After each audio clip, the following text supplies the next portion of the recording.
Good morning, everybody. Welcome to the first edition of TCI Radio. Thanks for hanging out with us today. Like you know, this is a pre-recorded podcast, and this is something new we decided to do.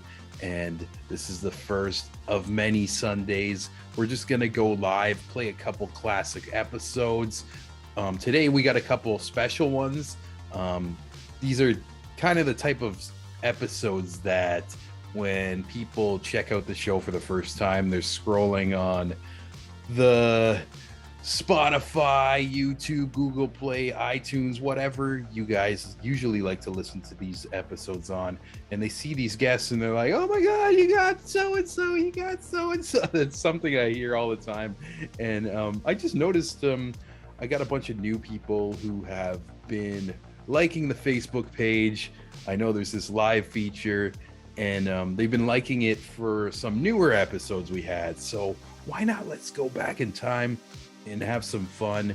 And if you haven't checked these ones out, show you guys. And also in the weeks coming up, we're gonna keep doing this every Sunday, and also do like themed episodes. Like, I don't know what next week's gonna be, but there's so many different ideas from the different type of guests. I've been thinking about like having one on like horror movies, or some of the comedians we had on the show, or some of the pro wrestlers. And each Sunday is going to be a different theme of some classic episodes. But today, these two episodes you're going to watch are very special to me.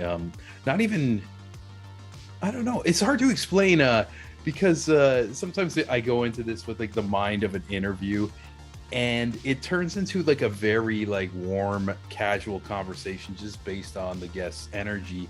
And these are just two guests that I grew up just watching on TV, and actually one has become a friend of mine over the years. And the first one coming up right now is somebody, like I mentioned, who I grew up watching, but was also like somebody who introduced me to a lot of the style of music I listen to today, so many years later. And I didn't know that he would pick the music as he was hosting on Much Music. That show is Much Loud. And actually, you're going to hear all about that in the interview. And beyond his beginnings at Much Music, we hear how he got there, and just kind of behind the scenes of how media really changed in Toronto from The Edge, Much Music, and how just that change kind of lit a fire under him, kind of angered him in a way, and led to a lot of the path he's on right now. And overall, he is just a Canadian legend, and we're talking about the man, George Stroumboulopoulos. And let's get into it right now. Here we go. Wow.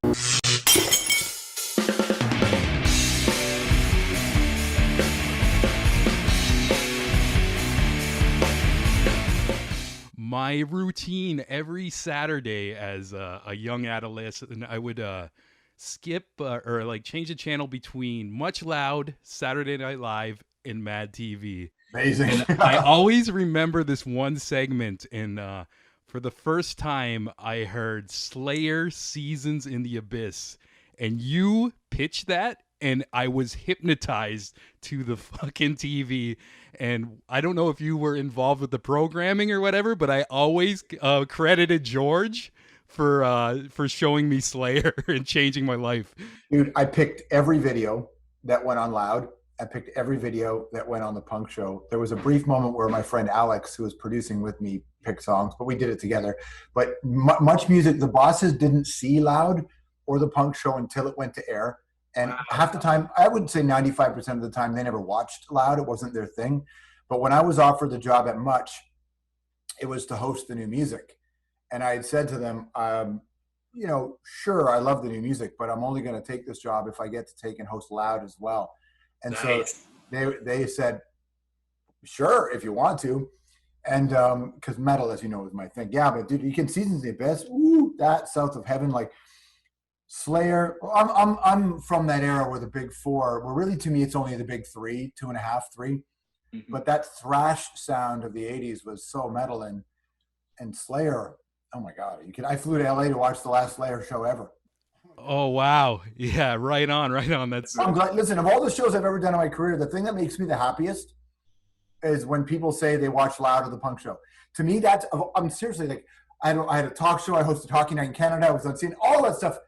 That's fine, and I'm grateful that anybody connects with me in any way. But when someone says they grew up watching Loud or the Punk Show, I feel like that's it. That's the connection I wanted when I was a kid, sharing music like that.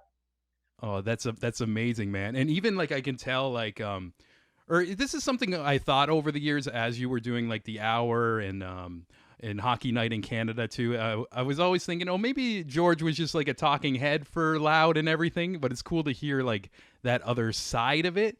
But I can tell it's in your veins because even how you present your YouTube channel, the House of Strombo, you've had like Power Trip in your kitchen and Behemoth in your basement, and it's the real deal, man. It's Oh no, dude, I'm metal as fuck, and that was the best part about being on the hour in Hockey Night in Canada. It was like there's about time there was a metal and punk guy or metal and punk person who got lucky enough to be in those positions, right?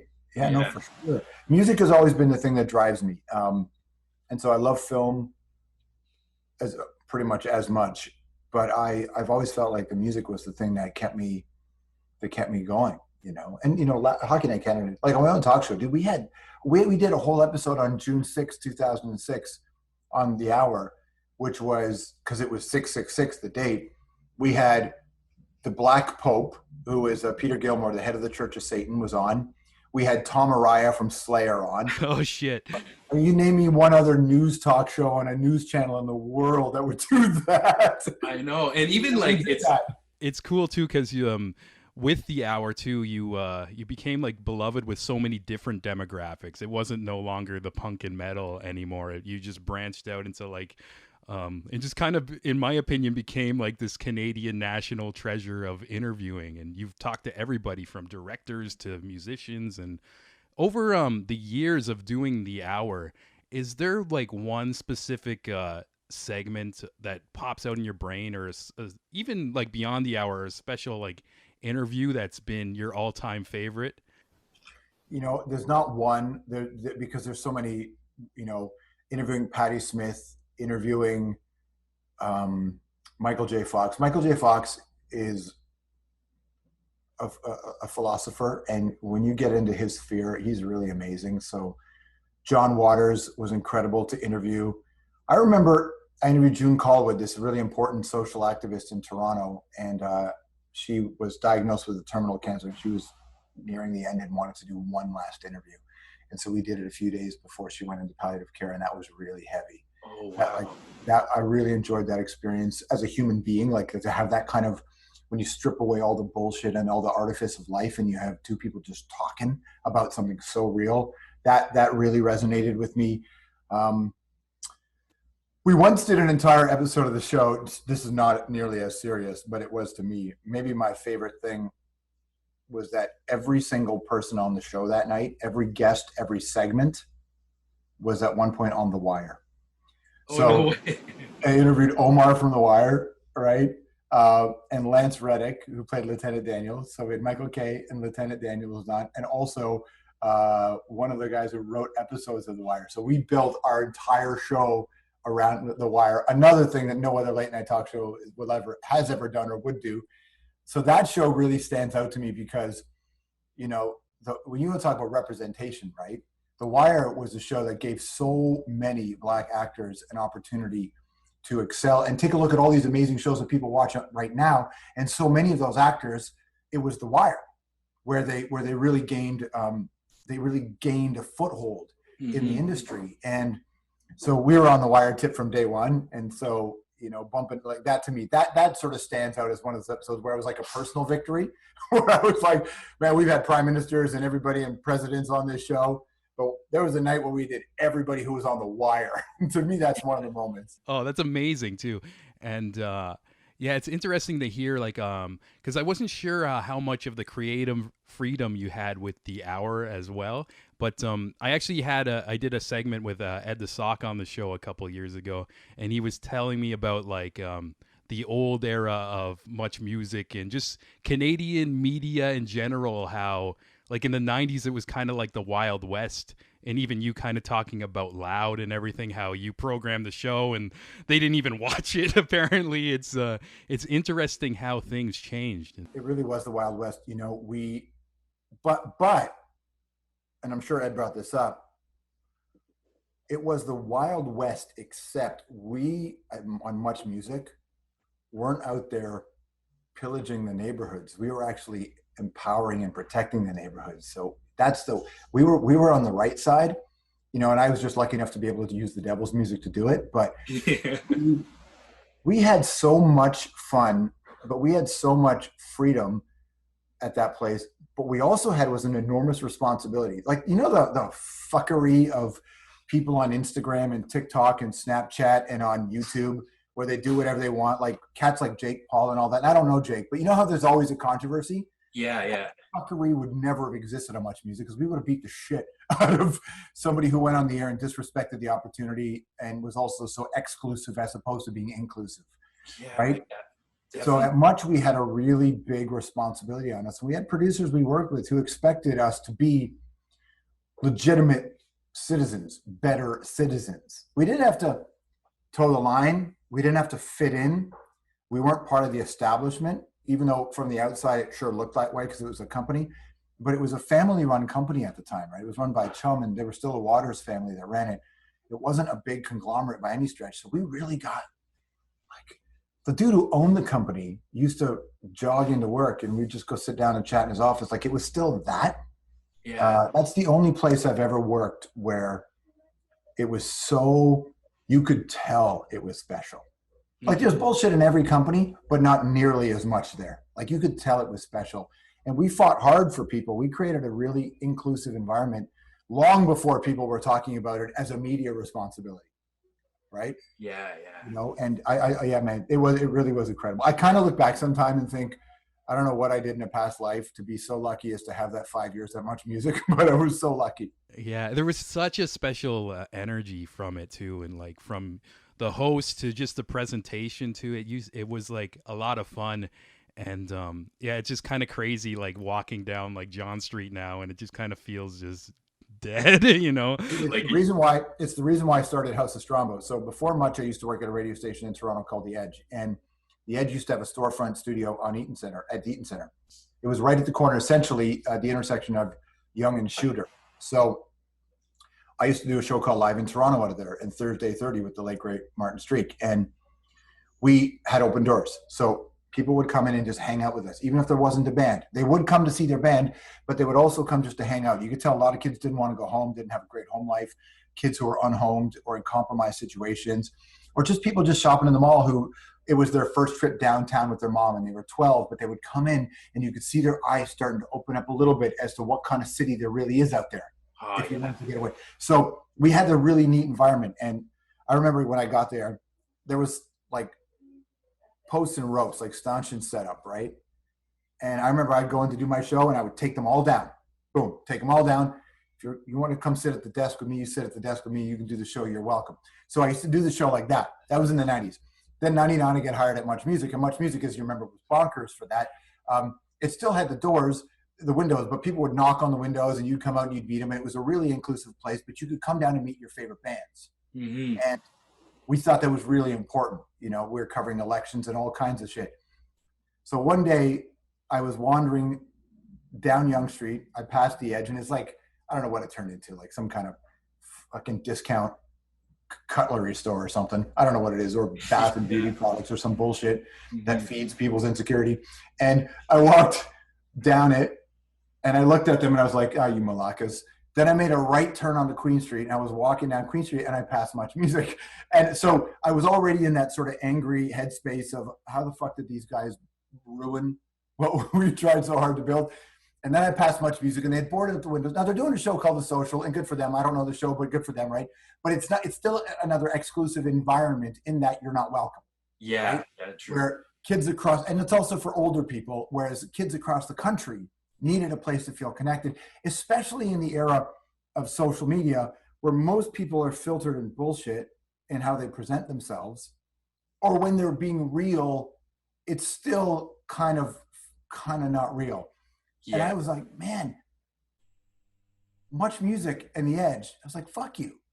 You don't know how hard everybody worked to make this place, to make Canadian youth feel like they were welcome. And I don't care what anybody says, the other shit that's doing that now doesn't do that. Yeah. Right? Not the way Much did. And so I honestly was like, fuck you, The Edge, fuck you, Much. I was so fucking mad that I got on the phone. So I had to walk another 10 minutes to get to my house. I got on the phone and I called a couple of friends of mine. I said, fuck it, we're doing it at my house. Love that. I love that so much, man. We're going to have bands. And they were like, cool, we're going to have bands. I said, no. We're going to have bands, but we're going to invite the public in. And they're like, no, you can't do that. You can't do that. So I went on Instagram Live when I was in Montreal one morning. I got on Instagram and I went, hey, if you like Jimmy Eat World, holler at me. Yeah. People started emailing me, and I wrote them back, and I was just like, yeah, meet me at this park. And the park was right beside my house, and I just met like 40 people. I was like, come on in, and fucking Jimmy Eat World's in my living room, and they played, and people's faces were, what?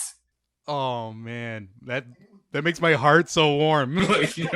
It was because I was mad at The Edge and Much. Now, listen, I'm not mad at the people there because business has changed and the audience has changed and blah, blah, blah. But I'm mad at the bullshit that kind of created that space. So I was like, oh, fuck it. I have skin in the game. So, as a metal guy, you would appreciate this. I went to Standing Rock, right, during when there was that big, the big resistance. So some friends and I went to Standing Rock, not on any official capacity, just to help. So we were there. It was winter as all hell, as cold as I've ever been. And I'm there for a little while. And then I get a message say, yo, how long would it take you to get back to Toronto? And I'm there in my fucking pickup truck, right? Yeah. With a couple of friends, they're like, we'll leave tonight. So there was a concert happening, a fundraiser. Jackson Brown, Bonnie Raitt. It was really quite lovely. They were playing the words and the magic of John Trudell. So I get in, I think my friend Will, it was his truck at the time. We just haul ass all night from South Dakota, all night. How many hours does that take? I don't even remember, but here's what I do know is that 10 o'clock in the morning, out of my mind, exhausted, we pull into my driveway. I go inside. I really quickly just wash my face, brush my teeth. I go downstairs. The Uber pulls up and fucking James Hetfield gets out. Holy shit. And the guy who bought, my first Metallica cassette when I was 12, I think at the time it was Ride the Lightning I got, and then Kill 'Em All. I bought him bootlegs for $5. I just stood there, considering the night before it was just freezing cold in South Dakota. And I think it was an 8-4. I don't remember how many hours it was, but it was a straight drive. And there's Hetfield coming in. Yeah, even with the lack of sleep, it must have felt like, am I dreaming right now? Is this happening? Yeah. Oh, yeah, because it's hard to explain to people who aren't from the era. It's really hard for people to comprehend what Hetfield means and what that band did. Like, people don't realize that the biggest band in the world was a metal band who never had a second of a song on the radio, never had, to that point, hadn't shot a video, never had an ounce of mainstream press, and there was no internet. There is no band in the history of the world who has pulled off what Metallica did by fucking word of mouth. They were selling out every continent, right? They put a show in Antarctica. It was viral before, the internet, just people trading tapes and everything. Totally. There's nobody. I mean, the Grateful Dead were on the radio and played Woodstock, right? Yeah. Like, the Beatles were, the media were all over them. Drake the media is all over Drake. And I love all those artists. Nobody in history has done what Metallica did. And to be 12 and 14 at that time, that's like your band, right? Yeah. So when Hetfield came up, for sure, yeah. When Hetfield walked up, I was just like, I remember just like this, my arms crossed, like, holy fuck, this is awesome, man. It's like, you're real. Actually, in kind of like the same vein, I used to work for an AV company, and on their Hardwire tour, I got an email just like, hey, do you want to set up for Metallica? And it was the fastest email I ever responded to. The lady who like books it was laughing. She was like, I've never got a response like this. It's like my phone buzzed and it just said Metallica. I'm getting goosebumps right now. And I just right away. House? No, it wasn't. Unfortunately, it was the Rogers Center one. But were you at the Opera House one? I was at the Opera House one. Yep. And Amazing. I don't know how many times I've seen Metallica, but I've seen Metallica in every decade since they've been around, and it's still, it's like big stadium shows, right? Like U2 kills every time live, Coldplay kills every time live, different kinds of shows, but Metallica live, oh my god! Yeah, it's an experience. It's like 3.5 hours, and just And because it goes heavy. Because especially as Metallica's gotten older, and this is why I love the Saint Anger era of Metallica, is because a lot of people said to go, oh, fuck Saint Anger. But are you crazy? That's the album which brought them back to that insane tinny drum, mental. Thank God for that record. yeah, it was almost like a release where like they pretty much like had the heart of a grunge album, just like, oh, we don't give a fuck, just like Yes, let's not mix it. Who cares? totally. Metallica were brutal, and they were top of the charts. Yeah. Nobody else could do that. Actually, one of my favorite sets was a couple years back at Heavy MTL, and it was Metallica, but it was all fan voted online. Oh It was wow! basically just the first 4 albums like shuffled, but they played stuff they've never like played before too, which was amazing. And it was just like, oh man. That's how James. When I interviewed James once before, much, but that's twice actually.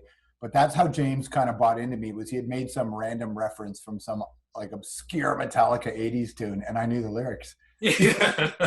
I did. I'm from then, right? Yeah. No, I love that band so much. Oh, that's cool to hear. Like your kind of your past. I was actually gonna ask you how you got into metal and stuff like that. So that's really fucking cool. And I kind of want to jump into more about the media side of your life, because like I mentioned, I said I know you from Much Loud, but I don't know the George before that. Did you go to school to do this? Did you? Yeah, I was a movie theater usher in the '80s. And so I thought I was going to make films. I wanted to be a director. But you know what? The truth is I'm not that ambitious a guy, and I wasn't that ambitious a kid either. Like I grew up in the West Side, so I don't know. Where are you? What neighborhood are you in? I'm Gerard and Broadview. Right. So I'm a West Side boy. So Jane and Wilson, Chalk Farm, Rexdale, Malton. So I'm from the sort of sketchier, compromised West Side, right? And I don't know what other people I grew up with felt like, but most of the kids in my we didn't have plans or dreams. Like we don't get careers. We had jobs, right? Yeah.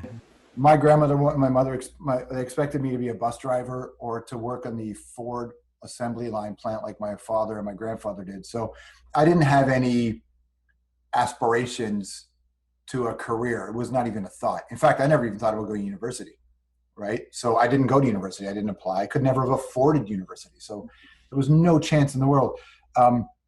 But I was working at this movie theater as an usher, and I wanted to make films. I just didn't know how to do it. And that back then, as you recall, it was pre-democratized technology. You weren't shooting a movie on a digital camera. There was no digital cameras. There was a fucking that shit. But Yeah. Nobody had a Super 8. Like we didn't know, that was not in the wheelhouse. Yeah. But I wanted to make films, and so I was this usher as a teenager. And right beside the movie theater I worked at in the Woodbine Center, this mall there, was an adult learning center for Humber College. And I went to go get a course calendar there because I wanted to get my motorcycle license as a teenager. And I knew that you could do that at Humber for $200, $213 actually. And as I took the course calendar home, I saw radio production and radio broadcasting. And I thought, well, I've always wanted to be on the radio, but there was no way to get on the radio. How do you get on the radio? Everybody I talked to said, I just walked in. And I'm like, bullshit. That's not how this works, right? Yeah. And I'm sure you've come across this too. People mythologize their path often. Mm-hmm. I don't want to do that. So, and I didn't believe in it then. So I just said, oh, fuck it. I'll just apply to radio, whatever. But my school grades were terrible and I didn't have any money. So I was working at this movie theater, and the tuition was $900, but I got called out of a meeting. So there was like this cattle call meeting, and I sat at a desk. There was like 50 kids in this thing. I don't know how old it was, 18. Oh, by the way, I had joined the army as well at this time. Oh, So wow. yeah, so I just thought maybe I'll do that. And then it was just like the reserves, but I was like, fuck it, yeah, I'll join the reserves and let's see what happens. And then the head of the radio course sat down and said, "So you're George? Yes. Why do you want to be in radio?" I don't know. I just think I could be good at it, and I really like music or whatever. I don't remember what I said. Cool. That was it. Honestly, dude, my meeting with Humber was 4 seconds long. Wow. And that's not an exaggeration. Like fucking 4 seconds. So I got out and I walked down Highway 27 to go to the Woodbine Center where I was working at the theater, because it was right next door. It took a while. I go to a payphone at the by the theater, and I call my mom and I go, "Yeah, well, I'm not getting in because at a 4-second meeting, I'm not going in." Yeah, they just screen you. It's like next. Totally. Yeah. Which I get it. I wouldn't let me in either. And I got a fucking letter in the mail saying you're coming to Humber, and I went, "Oh shit, I guess so." But I didn't really try or care the first year.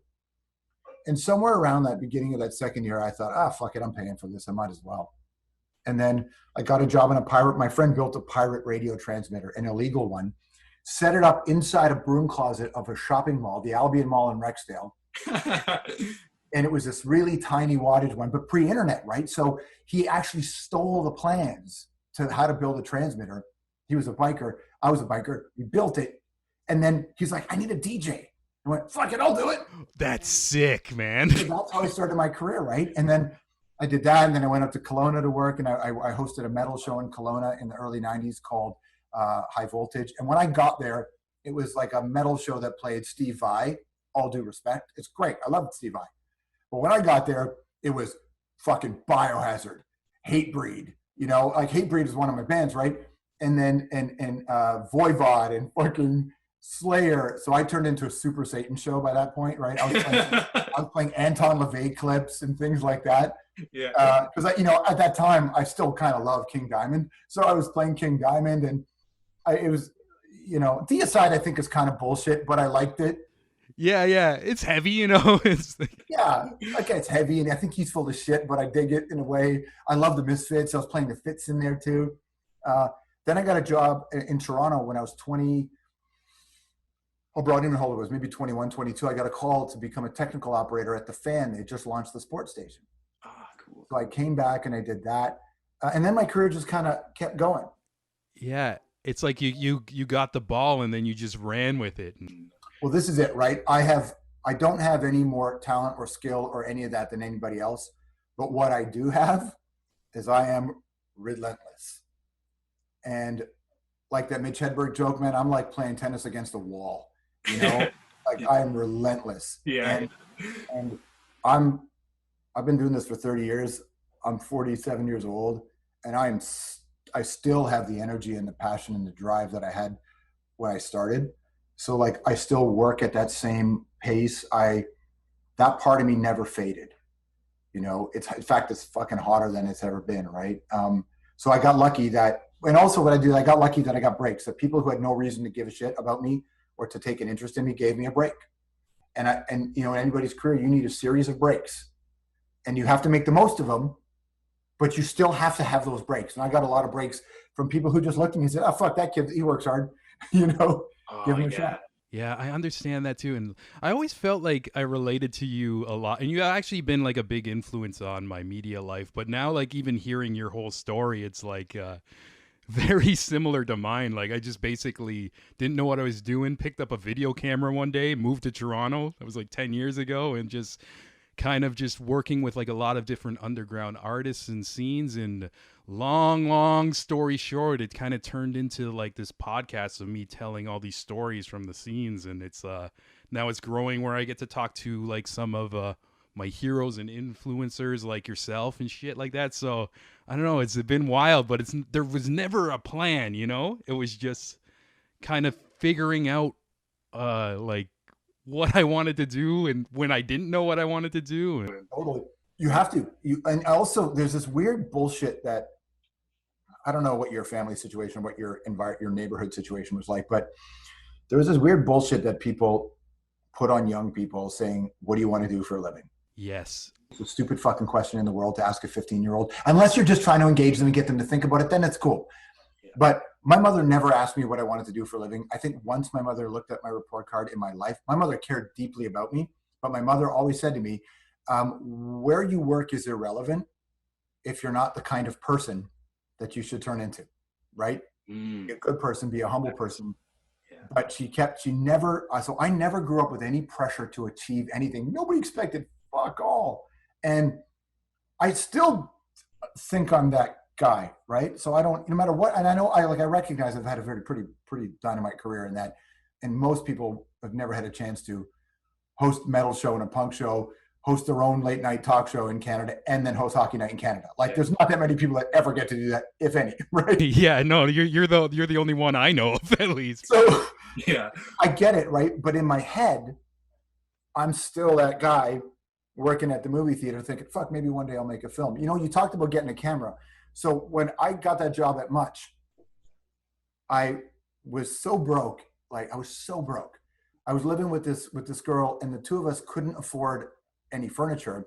So we took a futon mattress frame from the garbage that we saw thrown out, just the wood slats. We put a sheet on it, and we would sleep on it. We weren't even together. We just like would sleep close to each other to keep warm because we had no heat. Like, we were broke as fuck. And Oh wow. Yeah. and living in Toronto, like crazy broke. And but it sort of reinforces this idea that you got to go scrap for everything you get. It's a fight, right?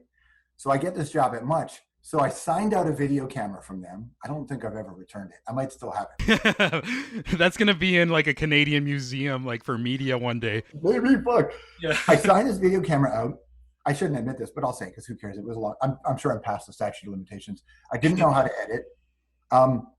I got a cracked video software code.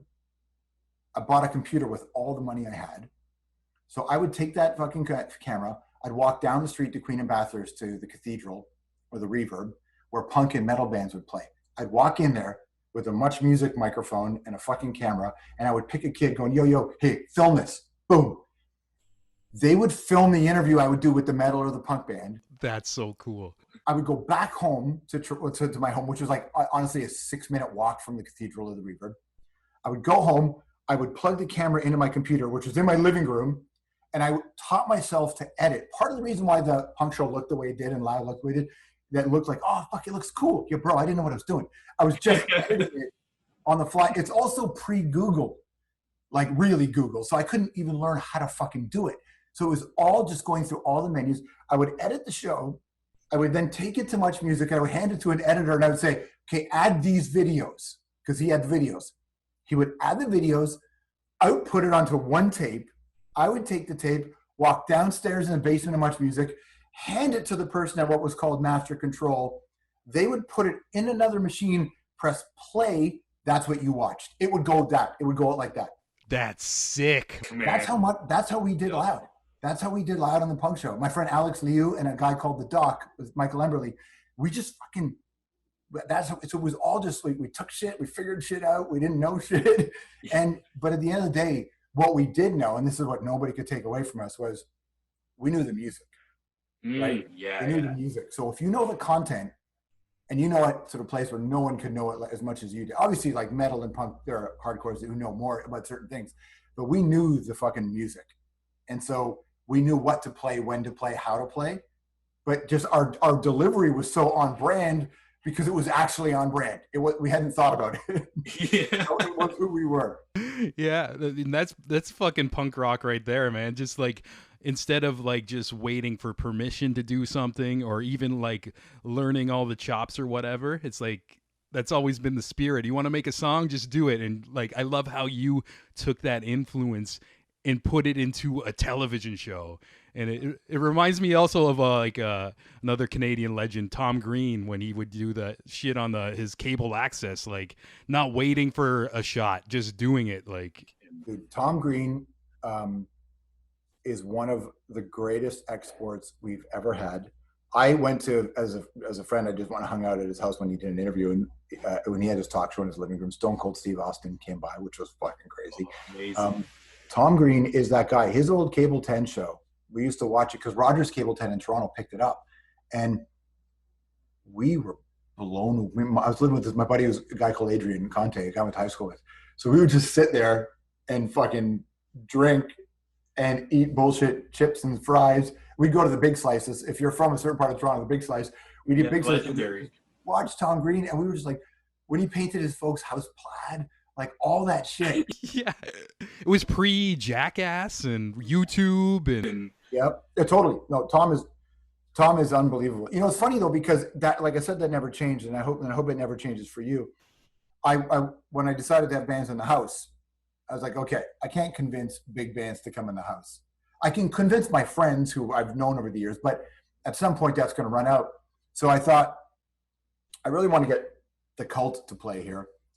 I want to get, Behemoth. I want to get Against Me, because I loved Against Me's old early DIY videos. They were very inspirational to me in terms of how to do it. So I go to Coachella one day, and you slide an artist pass off of somebody, and I slipped it on my arm. I went backstage, and I see the fucking Cult play. So I wait side stage, and Ian comes off, and he knew me from Toronto. So, and I have such mad love for the Cult that he's like, "Hey, Strombo." I'm like, "Ian, hey, what are you doing?" He's like, "Oh, we're coming up to Canada." I said, "Yo, man, you need to play a concert in my living room, right?" He said, "Fuck, we'd love to." And that was it. Then I left, and I went, "Cool, fuck. How do I even do that?" Yes, I love how you're still doing that too. Right. So this is like, I'm like, "Fuck, how do I even do that?" But I also knew that I knew how to make a music show. But what I didn't have a team who had ever worked on much music. They didn't know that. So what we did is I came home and I said, okay, let's book a bunch of bands and you're all going to learn. Because the Cult's going to do this. Now, this was like a year had passed. We'd done a whole bunch of bands. I hadn't sort of forgot that Ian had said that. I get this random fucking text message going, "Yo, dude," and it's from a friend of mine who ran this label in Canada. He goes, I said, "Oh, hey, what's up?" He's like, "Oh, we just signed the Cult." I said, "Cool." Ian said the only thing he wants to do is play your living room. Yes. I was like, "Oh, cool. All right, so let's book it." So we booked it. Then I interview Nurgle from Behemoth. He comes to do an interview at the house, and I said to him, I love that one.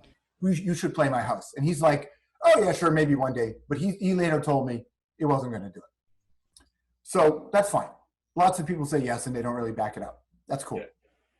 Then I bump into, so then the Cult comes, plays. We tried to book the Kills. The Kills people said no, but we invited them to the Cult show because the Cult played.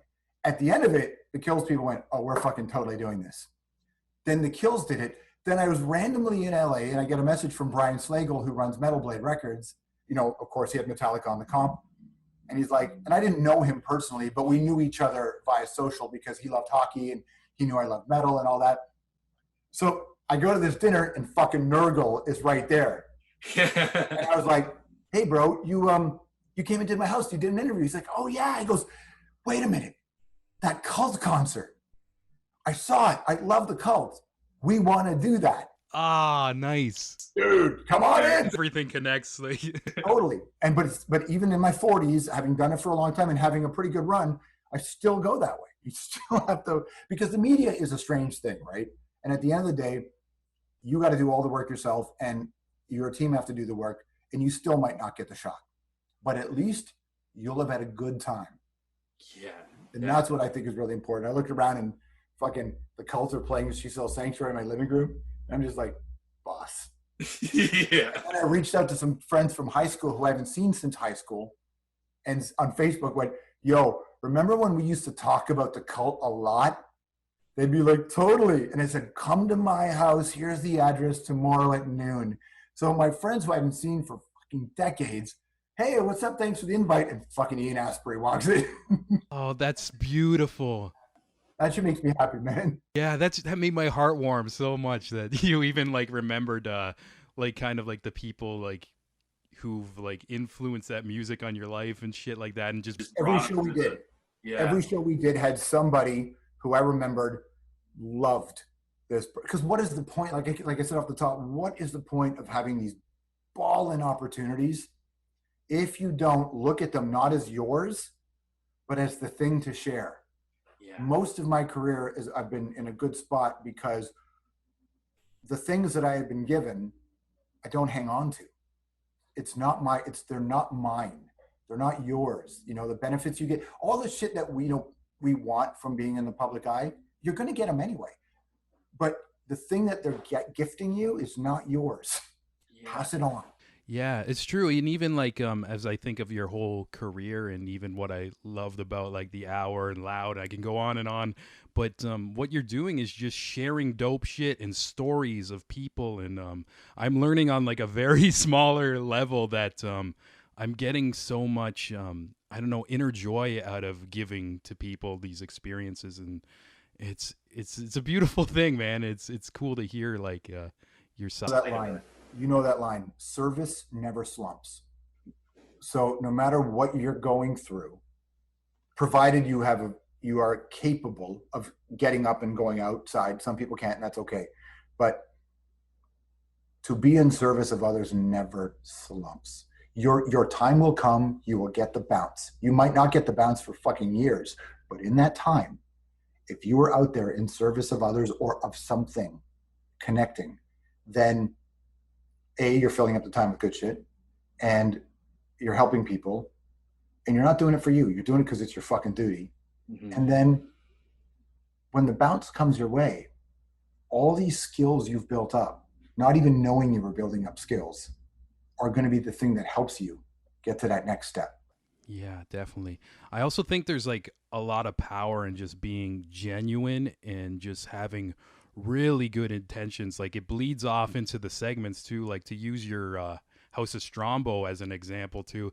It's funny to hear that you said like your filming team didn't know what they were doing at first, but me as a filmer, like I commend those shows because I see a lot of like live concerts like on video and it doesn't have the energy. But all of like your segments, it feels like I'm in your kitchen, in your living room, in your basement. And that's, yeah. Yeah, it's kind of like you have these intentions you want to push out before you even start editing and stuff. Where when I could have told the team how to do it, and I did. Said, here's what I want, right? But I want, because I also cared about, you know, my fam, all right, my team, and I wanted them. I knew their careers would be better if they could learn this the right way, meaning reps. You just got to get reps, right? And watching them, and especially because a lot of the cats that I worked with that I had hired, in fact, all of them, they just didn't get, the metal and punk wasn't their thing, right? They were either into hip hop, R&B, synth pop, or, you know. Yeah. And you showcased a lot of that as well too. On the show. Yeah, we did for sure. Yeah. And well, you know why? Because I like a lot of those artists, but also we like the guys on our team and women on our team who liked, you know, guys who haven't shaved in 4 days, who play guitar about how much they miss you, you know, that kind of stuff. So we because that was also what was, you know, I couldn't convince big metal bands to come to the house to play a show yet because we weren't ready, right? We weren't ready to do that. So when the team learned it, it almost worked out perfectly that we got Behemoth. Because I remember saying to them, okay, so I want to build inverted crosses inside, and I want inverted crosses outside on the house. And I want the lights to be off. Yes. And then I want and then everybody who comes in the house has to wear corpse paint. But by this point, nobody on my team thought I was talking crazy shit. They were just like, that's fucking George. All right. So I wouldn't let anybody in without corpse paint, right? Yeah. Even me, the crew, everybody corpse paint. And so it's fucking hilarious to me because there's this and I knew that the director was a guy called Harbinder, who's my bro, and he grew up in the same neighborhood as me. He was a shooter on Hockey Night in Canada, but also he shot the big jib camera on my talk show. And then when we had an opening for a director, I said, you're the guy. And he hadn't directed at that level. I'm like, you're the guy. You're the guy. You come up with me, right? We do this together. And he's like, cool. And then I said, okay, so I got this show, this metal show. And I knew he didn't know the music, right? But I knew he was a great shooter. And I also wanted a couple people on the team who didn't fully know the history of the band, because I wanted to see what they would catch surprising, because if you know it, you know what you're looking for, right? Yeah, yeah. You're like, okay, this solo's coming up or whatever, but you can catch like people or whatever. Yeah, That's Totally. really cool. So he sits up, right? He's got this, he's sitting beside me here. The other guy that he brought on board, and I think they'd started a business together earlier, shooting weddings when they were young, right? Amazing. And they got the camera, and he's got a roaming camera which spins, right? And so, my curtains be projected on these hell flames. Little bit of fog machine going in the house. And then all you hear is this drone behemoth, it's the Satan, right? Which is the best one. And then the band comes up the stairs from my basement, and they're wearing all that stuff and the fucking makeup and the hats and shit, and they look super badass. But my shooters are mega pro, so they're like this, right? They're ready to shoot. And then you hear this like, behemoth is about loneliness and all this stuff. And they're just like, they're in the pocket. But they don't know what blackened death metal sounds like. amazing. This moment where I just said to them, I said, okay, when the guitars hit, because I knew the song, the singer's going to start singing right away. And just be there for that. And I swear to God, dude, it was like one of the moments, because it might have been my favorite moment of my career in this 40 minutes in my house, because and then Norby's like starts screaming, and the fucking camera operator's right there on his face, and he just looks at me like this. He goes, "Holy fuck!" And the other shooter beside me, Harb, who's directing it, is standing up top, and Harb just looks at me and he just goes. That must have been even more fun than watching the band, seeing the reactions. Oh, because I knew too that we hadn't even unveiled the inverted cross, and the band didn't know. So we built this big satanic cross above their head, and like 2/3 of the way through the show where's my actual career highlight. So I'm sitting on the subwoofer in my living room, and I'm just sitting there, and the band has been fucking brutalizing our ears with this music for 35 minutes, whatever, or 29 minutes. It's just fucking so metal, and I'm so into it. And everybody's blown away, because you never get to see a band like this.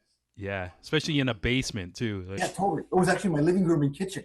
So my living room and kitchen. And there's this moment where the song breaks down, and Nurgle just says, and you should go watch this. It's like 29 something. Nurgle says, "All right, Toronto, Legions of Toronto. We had a great fucking privilege playing with you here tonight, right? We are behemoths from Poland. Stay strong. We will return." And then he just yells, "Hail Satan!" Sean, I was just sitting there like this, and I just went, this is it. Like, I knew it. I knew it, that I'll never have this moment again. The band kicks in, the camera operators catch them in full fucking synchronicity, and then the smoke machines blow up, and then the red cross built in my ceiling lights up upside down, and the flames, and I'm just looking at all this going, I don't believe in an afterlife, but if there is one, I just hit it. Right? Yeah. I just hit it. I can't even imagine like the goosebumps you must have got, like with just that being in your house and that band. And it's like, Oh my And it's hard to explain to people, because you know this because you love the music, but like I said, I've had a lucky career, and I've done big things, and I've done small things, and I've done things that have worked really well. I've done things that have bombed big time, and none of it, like the wins and the losses are whatever. I don't really care, because it's a long-term thing. But in that moment, the 12-year-old, I guess I would have been about 18 when I got into the Norwegian stuff, right? The black metal, and of course the Swedish death metal and all that. But the 12-year-old was still in me when Nurgle chants "Hail Satan." And then the next thing I thought was, my mother's a born-again Christian. I'm so grateful she's not on the internet and doesn't have a cell phone, and no one can tell her what just fucking happened here. yeah. It would destroy her. It would absolutely fucking destroy her. But it was, I've never felt that in the pocket. Then when Nurgle chanted that, the smoke and the cross and the people and the fucking guitars, and only a metalhead would really know. Yeah. Because it was so thick that, oh fuck, it killed me. Yeah. Oh man, that's amazing too. And even if for people, if they're watching this and don't follow metal music or whatever too, what's interesting about that band too, it's he even says like just the whole symbolism of Satan and everything. It doesn't mean he actually believes in the devil. It's just a metaphor for freedom, which is beautiful. So beautiful. Yeah. Real Satanists don't actually believe in Satan. Yeah. There is no Satan. There's a great documentary on it on Netflix right now too. Oh, the Hell Satan one. Yeah. They're just trolls. Like, you know, it's When I interviewed the head of the Church of Satan, he said, we're just extreme atheists who have a better flair for drama, you know? yeah, that's amazing. Even like you, like, it's cool like how you've always like you're so connected to your roots of everything. And when you were on like CNN or Hockey Night in Canada, do you ever like stop and think of the moment when you were just pirating like radio in a closet and like, or do you get caught up in the big production or whatever? Because that's so inspiring to me, that like your whole journey through this and how that's like the beginning seed of everything. Yeah, no, I'm always, and maybe this is what it is when you grow up a neighborhood boy. You're always from your neighborhood. So no matter what you do, right, you're always the neighborhood kid.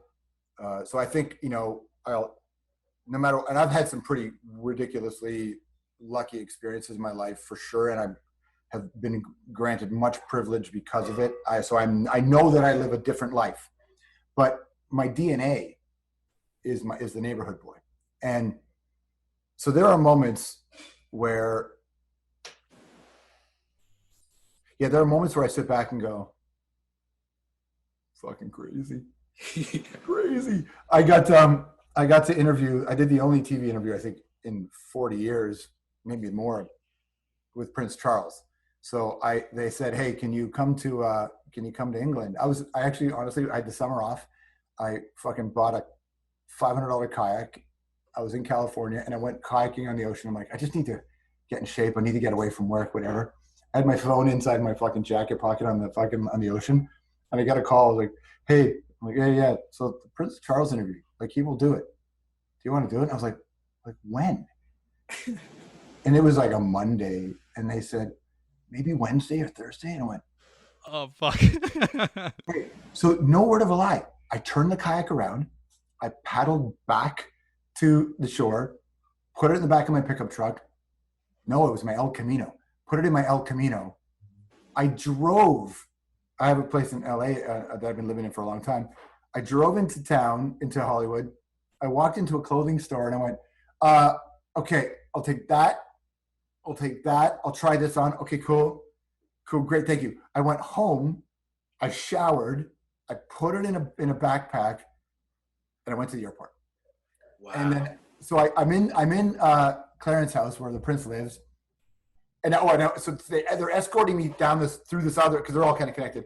They're escorting me through this room, and I looked at it and I saw this fireplace with a hearth that had it's clearly very old, and it had HA carved into it, and on the end it had H. And I said, why does it have HA and why does that have H on the other side of the fireplace? And then the person who was taking me in said, well, this fireplace was built by Henry VIII, and he got it for him and his wife, him and Anne Boleyn, but she was dead by the time they finished the fireplace, so they just put an H. And I looked at him and went, are you serious? He's like, I went, this is fucking weird, man. So in my head, I kind of went, Jesus Christ, what a strange career. What a weird. I love it. I love how you have like all these moments where it's just like, what is life right now? All the time. Yeah. It happens all the time. But, you know, the secret to it is, and I was very lucky, speaking of one of those moments, I remember I got to spend some time with Neil Armstrong, and the first person that walked on the moon, and I was standing beside him at the end of this event, and I'm just leaning against the wall. I'm tired. He's there. I said, good night. He's like, yeah, it was a good night. Cool. I said, it's fascinating to me how you say, he was telling the story of going to the moon, and he kept referring to himself as a technician going to the job site. Interesting. I said, that's interesting. And he said, yeah, he goes, that's one of the ways that you don't get overwhelmed by the situation. And I just went, well, if fucking Neil Armstrong says he's a technician going to the job site, then I'm just a technician going to the job site. Neil dropping bars right there. You know? What is he? Quick, check this out. I can't tell the story, but I'll just say this. He told a story. I was at this thing. Yeah. He told a story. There was a few of us around. I can't believe this even happened. I can't believe I was even there. And he never mentioned the word the moon. He just said technician on the job site. We were just sitting outside talking, just at this thing. And then Neil says, like after 20 minutes into this amazing story about the day. Yeah. And they said, and so there we were. And I goes, there I was on the moon, just as the moon appeared over the horizon. And he fucking timed it because he knew it, right? He knew when the moon was going to show up, and he was doing it for effect. And he's like, so there I was on the moon appeared. We're just like, fuck off, man, that's crazy. Just using the Earth as special effects to add to his story. Yeah, totally. Yo, that's cool. What a showman. I never knew that. I didn't know that either. But then you see a little smirk, right? The little glint in the eye. And you're like, yeah, you're special. Of course he's special. He's fucking Neil Armstrong. Yeah. Oh, man, that's amazing. And yeah, George, we're almost at an hour. I feel like I could talk to you for a week. Well, I mean, I'm still good for a little while, so you do whatever you want. But I don't want to bore you with. I'm telling too many long stories. I'm loving this though too, man. But yeah, even like again, I want to appreciate or say I appreciate your time and everything today. Also to let people know if they want to check out all things that is George is on strombo.com. Subscribe to the YouTube. He's got an app for the weekly Strombo show. And again, like I actually want to ask you about doing the Strombo show, like every week, you're committed to this, and like kind of what keeps you going after like all these years of just doing this. All that, see those records behind me? I mean, I've got stacks of hard drives filled with music. And I just love playing records. When I finally went to Humber College and I didn't know what I was going to do. It occurred to me in that moment, like a truth. And sometimes you get the truth right away. And no matter where you are in your journey, that first truth is the truth. And the same truth for me is playing songs on the radio at night. If I could have made a living doing that, I'd have done it. And I did I wasn't making a living in radio because you fucking, there's no money, but I had fun and I learned how to do it. Playing songs on the radio brings me immense joy. Yeah. Is that like your place of zen? Just like nighttime music and then boom, doesn't feel like work. It's just, you're just totally. If I could, I can't tilt the computer because it's locked into this thing, but the ceiling lights in my house, like some of them have fallen out and are dangling because I play it so loud in here. The vibrations shake the lights out of my house. So I do these DJ sets on the weekends from here during the Cove and during the big 1-9, and I have it so loud in here, and I just do it on Instagram. If you're watching, cool. If you're not watching, cool. I'm just playing, and especially for the Instagram, I was watching all these DJ sets live, but I found that a lot of the DJs were just playing. They were still doing DJ sets like they were in a club. Oh yeah. And I'm like, yo, bro, dude, play the fucking hits. So I decided I just one night without planning it, sat down. I got my 808 here, and I just fucking boom, bang. I just started playing grunge classics, hit after hit after hit after hit, and then I was like, holy fuck, I feel really good. Like I feel good playing these songs. So I do it because it's the reason why I do this on the Strombo show. It's just, I just love, it feels great. You know, what could be better than like somebody at home for the first time hearing a song that could maybe be the song that plays at their wedding or their funeral or becomes a song. Like, well, that's the gift that's been given to me or to you. That's our gift. We have to pass it on. Yeah, it's all energy and just sharing that, and good beyond energy, good energy, which is I'm all about, man. And the media is full of bastards, man. Mm-hmm. It's full of bastards, and you can't be one of them. You can't be one of them. You got to make a choice, right? Yeah, it's so great true. people in it too.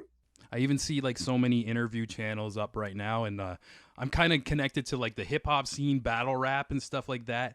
And the way they interview people, it's like they're digging for drama and not really like putting people like saying what's good about them, you know? And I find like it's an interesting era for that. yeah. And that's what's getting like all the hits and stuff. But kind of in my position too, I don't know, like I mentioned earlier, like I'm influenced by guys like you, guys like Ed, Tom Green, and I'm just gonna keep doing my thing, even if it's a slower burn or whatever. But because I think it's important, you know. Like the key to a burn isn't the speed of it; it's the duration, right? It's the duration. So take a look at who has careers that have lasted a long time and are varied and are still relevant, right?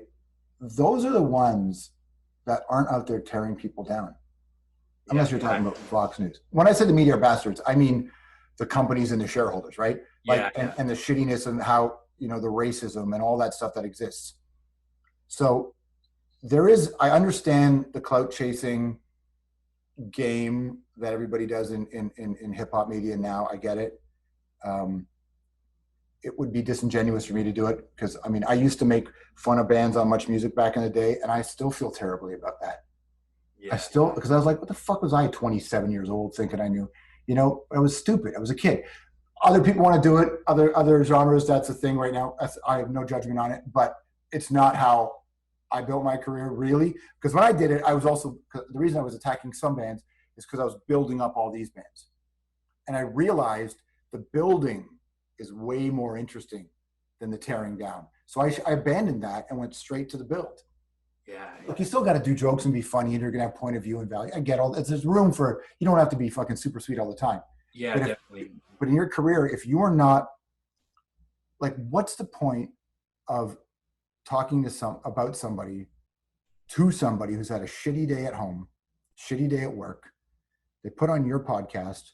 Are you making them stupider? Are you making them feel worse about themselves? Are you making them feel worse about the world? I'm not talking about the clout chasing stuff. I just mean media in general. Yeah. Just being conscious of what you're projecting. But you also have to challenge them to be better and more open and all that other stuff. So you're not like just being there. We're not there to enable people's bad behaviors. We're there to fucking move the culture ball forward. And I always liked that. Metal was really punk. But so metal to me was why I always knew I was going to be okay. And punk was what made me want to make sure that you were okay. Right.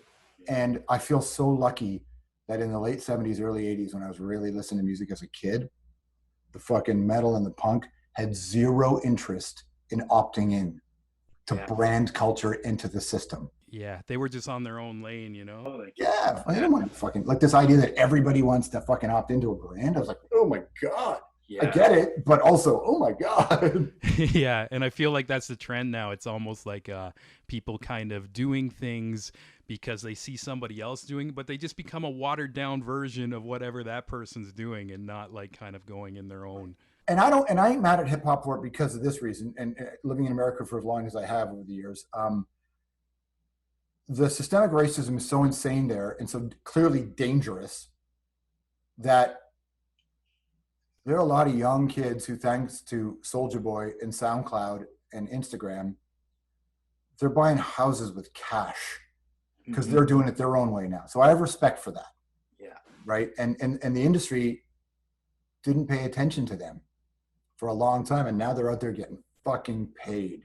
Yeah. So good for them. That's almost punk rock on their own too. You 100%. Know? Like they're just, but lyrically it's not. Yeah. Everything else is. Lyrically, it's a different path. Yeah, definitely. But George, I want to say too, once this COVID's over, if I catch you at a power trip show or like anything like that, I'm giving you a hug and buying you a beer, man. I'm down. It'll have to be an O'Doul's. You know who I want to do next? And I'll take that. Thank you. Is the next band I want in here is Creeping Death. Ooh, yeah. They're good. My two favorite metal bands. So Power Trip is like, I think, I love them.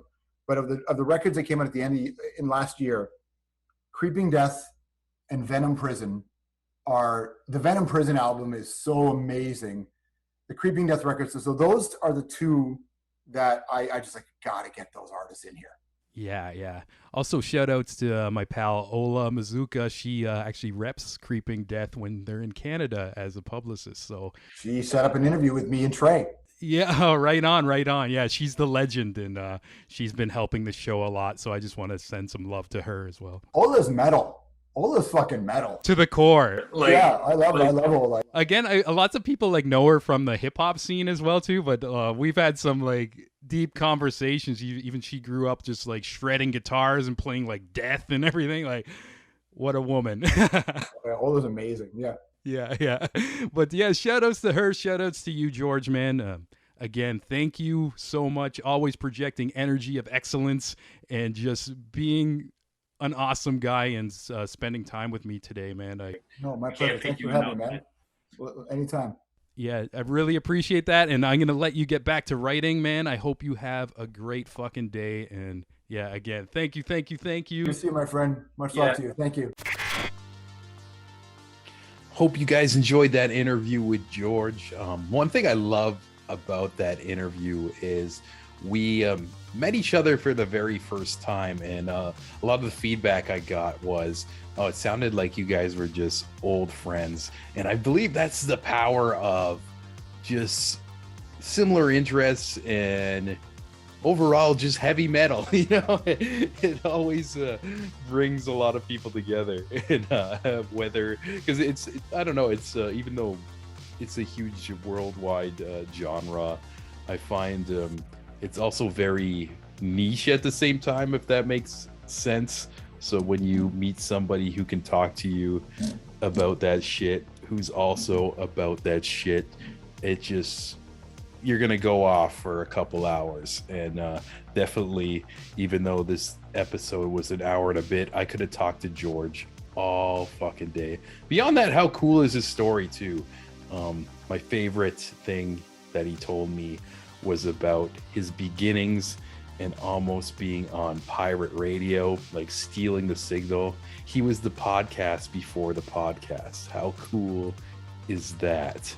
And yeah, next interview has a similar vibe in a way where it's just laid back, it's fun, it's chill. And this is I believe the second time she was on the show. And this guest I'm talking about, you can see in the thumbnail of this episode, it's of course BIF Naked. And I can't say it enough, even beyond her taking the time to do this show a couple times. She's just over the years became like a good buddy of mine on Twitter. Like almost every week or something would tweet something at each other, and every morning she wakes up with like just a positive message in a poem, and her vibe is just so infectious and genuine and loving. And it's just kind of the type of energy I felt like not only I needed, but more people needed over this like long pandemic and everything.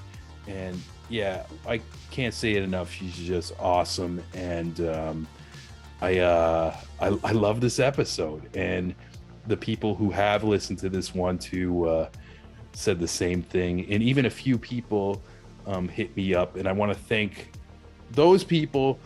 I find that even though this is a tiny show, the audience is very engaging. And a few of you told me you actually bought her book, which I'll show you right now. BIFish. You can find this anywhere books are sold. I got mine off Amazon. It came really quick, and it's an amazing read. And yeah, it's just an incredible story. So I can't say that enough either. If you're looking for a great biography, and yeah, she's been through a lot, like cancer survivor, everything. And yeah, just check it out. And I'm gonna shut up now. Well, I don't know why my camera's getting all blurry, but that was distracting me for that last sentence there. I'm like, what the hell's going on right now? But I think that's my cue from all my producers that let's keep it moving. Let's get to the next episode. And here we go. Here is BIF Naked.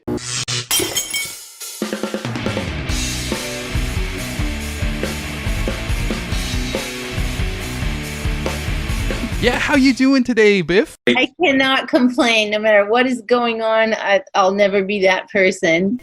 And yeah, I noticed that about your vibe, your spirit, and everything. And even like you recently broke your wrist, and ooh, nice pink cast. I know. Yeah, it's been, it's not the actual bone that breaks. It's all of the hospital things. It's like just the things, the lymphedema in this arm from, it's better now, but this is like a volleyball. And it was like, and then I had lymphedema because this is my breast cancer side. And so my lymph nodes don't behave.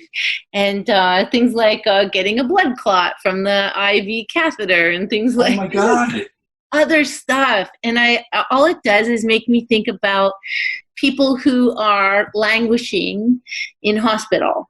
Just for, it just, it's amazing how multifaceted and tiered even that our healthcare system actually is. And people can be more successful as patients and less successful just based on some really simple things. And it just makes my brain work in a way because I don't know, I'm a bit of a healthcare nut. Yeah, and on top of that too, it's I think it's powerful to just have that perspective and like think of bigger pictures of things and everything. Even like when I messaged you, like wishing your arm well, you said the most Biff thing to me back. You said, "Well, thank goodness I can still kickbox," which is like I'm gonna keep going. Like I'm beyond. Oh yeah, that's all I thought when I broke my wrist. Literally, all I thought was about kids in Yemen.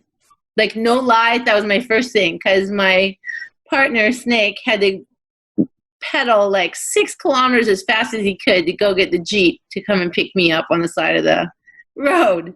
And the whole time I'm sitting there in the heat, holding my arm, I thought, I can't complain. Mm-hmm. People in this world do so much more than this every single day in a state of fear, and they are in shock, and there's like so many things. I can't complain, not for 1 second.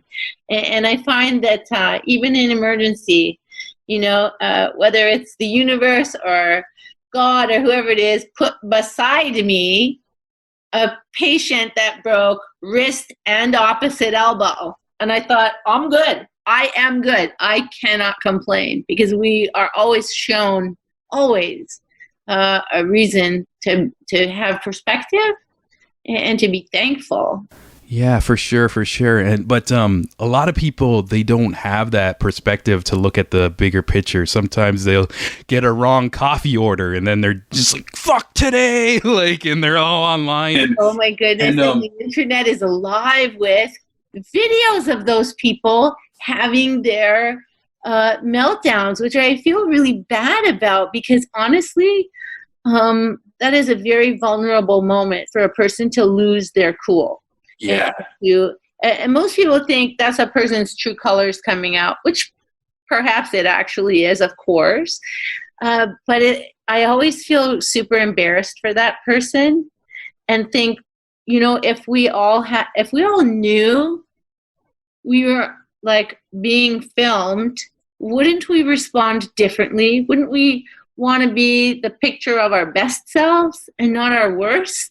Yeah, for sure. It's just remarkable. And now, good kids like you and me are becoming very accustomed to seeing these meltdown videos constantly.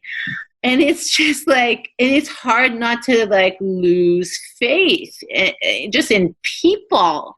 Yeah, and for it's sure. like, is everyone like absolutely, like losing their cool all the time? Is this the majority of people? Like, what are we going to do if that's everybody in the whole world? It just feels that way. It's like, Yeah, I know you can't turn on your phone without seeing it too. And even like through this lockdown, I've been very introspective about things, just thinking about life, thinking about mortality, and even thinking about like the energy I intake in like thinking about like social media. And one reason why I wanted to have you on too is like you're such like a bright spark in the morning and everything, and just like to turn on my phone and one of the first things I see is like a beautiful poem from you, or just like your balcony view and like some inner thoughts. It's such a nice like balance from. Oh, I'm so happy. That's good. A lot of my friends and family unfollow me. Yeah, some people like they're so like, what's the word? Or like a pessimist or whatever, where they just like don't. I don't know. They think it's kind of like silly, but like yes, I've been even like. Yeah, I've been listening to like all these like different studies too about how your brain works too, and like if you're like taking too much like negativity or watching the news so much, it produces actually like something they call like dark matter. And I'm no scientist, but it actually like will start dragging you down and like make you focus on the negative too, when really like in life. I know the world's like kind of on fire right now, but if you look around, like you go outside, you might see like a flower, the sun's just shining, and it's just, I don't know. And I find you just wake up and you have that perspective, and it's nice that you use your social media platform to also share that perspective, because I think the vibes are infectious. Oh, I'm so happy. I mean, I've been on Twitter for, I guess, since 2009. And the year that I was originally the Her Royal Majesty's Records offices that basically put Twitter on my BlackBerry. And because at the time, all I ever had was a BlackBerry. I didn't even have a computer. And I was horrified. I didn't even text people. I was like, why would I ever do this? Like, why on earth would I do this? Because I think we had MySpace or something. And sometimes I would like put my cartoons on there and stuff like that. But with Twitter, I found that at the time that I started it, I was going through cancer treatment. And I was in a unhealthy relationship in my personal life at the time. And I was also pressured to continue working through my treatment. So there was a lot going on for me, just kind of emotionally. And I found that I would tweet out my affirmations, and it just made me feel better, because that's what I was projecting into the world, no matter how I actually felt, which a lot of the time was super lousy. And I thought, well, this is how it's going to be. This is the only thing that I can control. The only thing I can actually control is what I'm putting out into the world. So even if, things are absolutely horrible, even if they are absolutely insurmountable or whatever the case, I thought no matter what, I will never put that on social media, because I control what I say. That's the only place I can control myself. And a lot of people, especially nowadays, the way the world is, people think it's disingenuous in a way to always be positive. And I always say, no, if I'm not on Twitter, it's because either I have a migraine or something is going on in my personal life that I can't lose focus on. So I just don't go on social media. I used to take one day off a week, basically. And that kind of has changed in the last year, and it waxes and wanes. I was in the hospital for a few days, so I didn't tweet those days. But what I found in 2012 was when I was in emergency hospital in Vancouver for, I think it was about 11 or 12 days, nobody noticed. And I went, that is a lesson for me when it comes to things like social media and our perception of ourselves. And it's not that I was like, oh, it doesn't matter or anything like that, but I just thought that's a really good lesson for me to always remember that the sky is not going to fall if I need to take a personal minute away from the computer. I don't have to announce it. I'm going to step away from social media, which is very popular for people to do when they're overwhelmed. And I think that's healthy. Yeah, I agree. But I've never been that girl. So I find that, sometimes life is not predictable. You know, if you're I don't know, if your car gets towed or if your dog gets sick, it's okay not to go on the computer that day. Yeah, for sure. It's actually okay. And I think the same is true for the negative news feeds and people getting overwhelmed and stuff. I think it's okay to just step back and just like take a breath.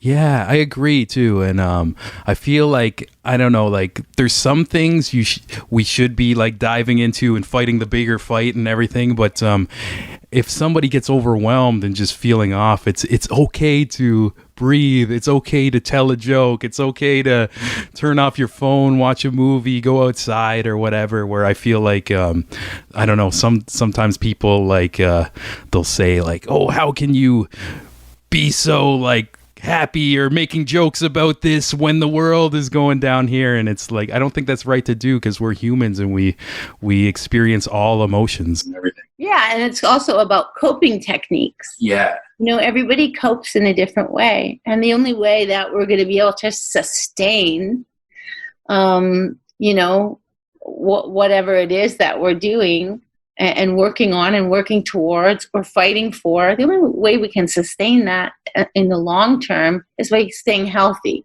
for ourselves, so that we keep that energy. You know, it's kind of self-protective. Yeah, your health is everything, and I think sometimes like people will get caught up in the pressures of the world or what they think people should be like view them as or whatever. And even like as I preach this, I'm not perfect with that either. Like one thing I noticed is kind of losing momentum with doing the podcast every week. Oh, it's hard. Think about like, okay, like things are okay if I stop for a bit, you know? Like, yeah. I just like, because you know, this is like kind of a smaller platform. I was like had some bigger opportunities in the reach, and I thought I would lose them, and now just months later, like they're still there. It's like, oh yeah, when the world pieces itself back together, like we can push forward and everything. Yeah, very interesting times. This year has been remarkable. I don't have another word to accurately describe all of the layers that 2020 is and still is becoming. Yeah, definitely. And you're one of the artists who had probably like one of the last Canadian tours before the lockdown. Am I right? Like it's like a week before yours ended or whatever. So I'm glad you got that that one in there. So because like who knows like when like you're gonna be able to tour again or whatever. Everything's kind of like in the unknown. Yeah, absolutely. The acoustic tour ended on March 8th. And that was very lucky for Snake and myself, because I love performing acoustically. It's like doing a play every night. We do a book reading, and I basically torture him, and he drinks wine and cries. He doesn't. I cry, actually, with every song. But we had a rock tour that was supposed to be in April, and that was postponed until the fall. But, you know, now as everything is still unfolding, you know, I can only hope for the best. The restrictions are, they're kind of varied across Canada because different provinces have experienced different things with the pandemic. I'm very optimistic, of course, and I'm very hopeful, but at the same time, a lot of other tours are being postponed till next year. Yeah, so our fingers are crossed that the fall will still happen, but it's hard to say what it'll look like. Mm-hmm. Yeah, it's definitely like a one day at a time situation too. It definitely is. Yeah, it was cool. Like I was like kind of like feeling a burnout from like shows like around like February, March, and I wish I went out and saw one of your shows because like that's it. You know, like I didn't expect everything to get locked down. It's just like, oh yeah, I'll catch BIF with Buck Cherry, like or whatever. But yeah, like it seemed like an interesting, intimate tour as well. Like I guess you were telling stories along. Yeah, so what we do is we do a book. So I do my book reading, but there's so many, because all of my songs are basically autobiographical.